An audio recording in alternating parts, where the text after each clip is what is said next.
pagi sampai 2 siang. Halo sus, Bagaimana kabarmu hari ini?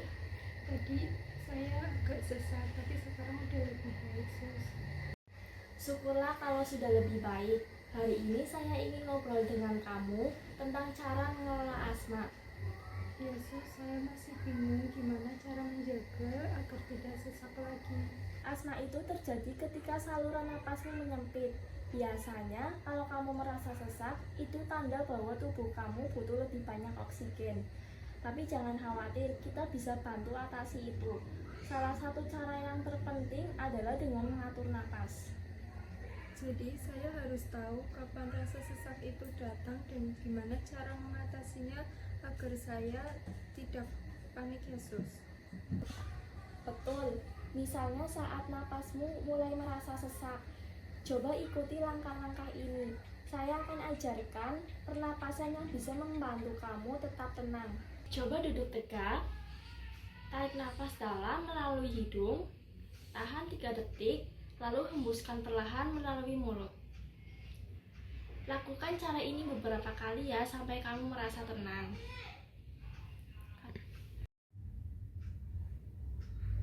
Kondisi Oh.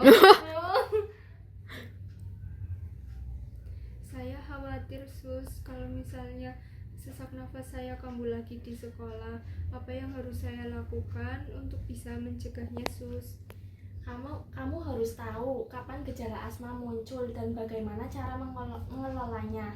Selain itu, pastikan kamu selalu punya waktu untuk beristirahat dan menjaga stamina. Jangan terlalu memaksakan diri. Jadi kalau sesak nafas itu muncul lagi, saya nggak usah panik ya sus. Cukup tenangkan diri dan fokus pada pernafasan. Betul, jangan lupa, asma bukan berarti kamu nggak bisa melakukan aktivitas yang kamu suka. Kamu tuh bisa bersekolah, berolahraga, dan bermain musik. Asal kamu tahu kapan waktu beristirahat dan cara mengatur nafas yang benar. Terima kasih ya sus, saya jadi lebih jelas dengan penjelasan suster tadi. Kamu hebat. Ingat, pengelolaan asma itu adalah tentang menjaga tubuh tetap sehat dan tahu kapan harus berhenti dan istirahat. Kamu tetap bisa aktif dan beraktivitas. Terima kasih sus, saya jadi tidak takut lagi. Saya bisa atur nafas saya dan kembali beraktivitas lagi. Jangan ragu kalau butuh bantuan ya, semangat selalu. Ya sus, terima kasih. Sebelum saya pamit, apakah ada pertanyaan? Tidak ada sus, sudah cukup jelas. Baik, semoga kamu cepat sembuh ya. Saya izin pamit. Ya sus, terima kasih ya sus.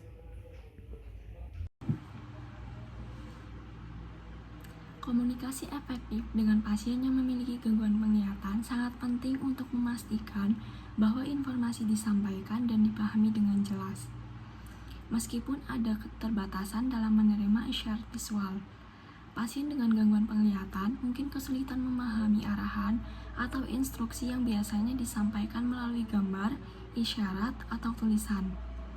Dengan menggunakan komunikasi verbal yang jelas, rinci, dan terstruktur, tenaga kesehatan atau pendamping dapat membantu pasien memahami situasi seperti prosedur medis, pengobatan, atau instruksi keselamatan. Komunikasi yang efektif juga menciptakan rasa percaya diri bagi pasien, karena mereka merasa dihargai dan didukung dalam mengelola kondisi mereka. Selain itu, pendekatan komunikasi yang inklusif membantu mengurangi risiko kesalahpahaman yang dapat membahayakan, seperti salah mengonsumsi obat atau tidak mengenali lingkungan sekitar.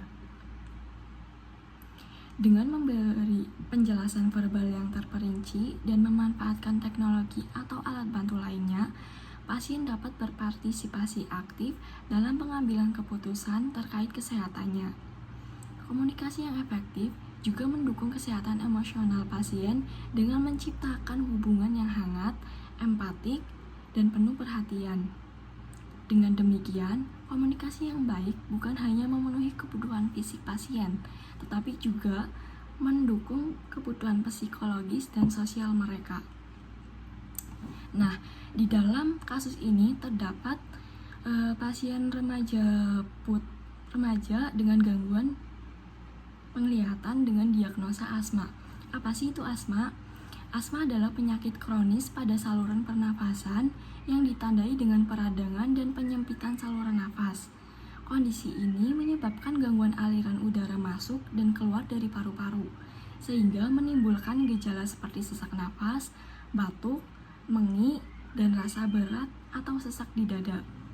Gejala asma biasanya muncul secara episodik, namun intensitasnya dapat bervariasi dari ringan hingga berat.